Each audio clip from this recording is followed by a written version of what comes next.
सड़क किनारे पड़ा हुआ कुत्ता, माथे पर बड़ा सा जख्म, जख्म में छोटा छोटा कीड़ा देख शिष्य ने गुरुदेव से पूछा, गुरुदेव, इस कुत्ते का किस जन्म का प्रारब्ध है? किस जन्म का भोग यह कुत्ता भोग रहा है? गुरु तो ब्रह्मज्ञानी थे। उन्होंने अपने शिष्य के इस सवाल का जवाब बहुत आसानी से दिया। जो गुरु ब्रह्मज्ञानी होते हैं वे त्रिकालदर्शी भी होते हैं। उन्होंने बतलाया कि यह कुत्ता अपने ज़माने का पंडित था, बहुत बड़ा पंडित था।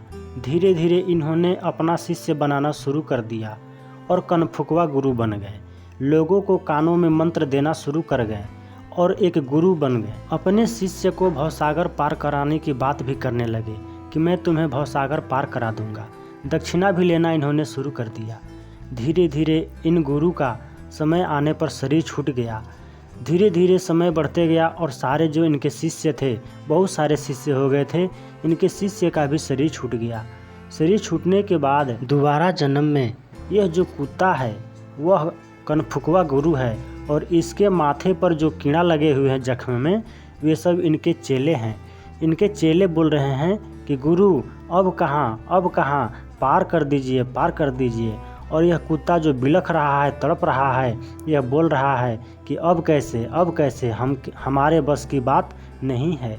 जो इनके माथे पर कीड़े लगे हैं ये सब इनके शिष्य हैं। शिष्य बोल रहे हैं कि भवसागर पार कर दीजिए। और यह कुत्ता जो कराह रहा है जख्म से, पीड़ा से, यह बोल रहा है कि अब कहाँ, हमारे बस की बात नहीं है।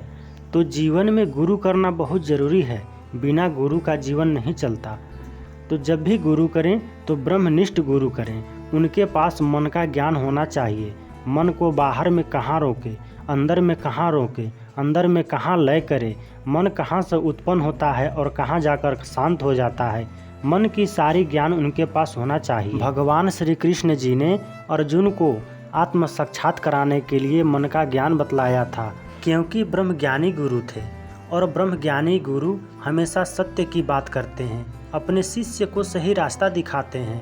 अब आपको विचार करना है। मैं ये नहीं कह रहा हूँ कि अध्यात्म गलत है। अध्यात्म तो शांति का सही मार्ग है, लेकिन विचार करना है कि हमें गीता क्या संदेश दे रहा है और हम क्या कर रहे हैं। योगी राज श्री कृष्ण जी ने अर्जुन को बता रहे हैं कि जब परमात्मा को पाना है तो मन को रोको, धीरे धीरे अकर्म की स्थिति में पहुँचो, अपने आप को पहचानो, तब तुम परमात्मा को जानोगे, तब तुम हमें समझोगे। लेकिन यहाँ पर तो राधे राधे कृष्ण कृष्ण जपने की भीड़ लगी हुई है। यहाँ बताया जा रहा है राधे राधे जपो, राम राम जपो, कृष्ण कृष्ण जपो। अरे गुरु तो वह होता है जो हमेशा शिष्य का कल्याण चाहता है। साड़ी है कि नारी बीच साड़ी है।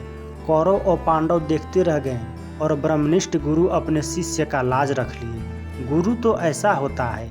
यही गुरु योगी राज श्री कृष्ण ने युद्ध भूमि में अर्जुन को ब्रह्म का ज्ञान बताया था, जिसे हम गीता उपदेश कहते हैं। गीता का मुख्य उद्देश्य है सत्य को जानना, सत्य को पहचानना, लेकिन सत्य से हम सब कोसों दूर भागते चले आ रहे हैं।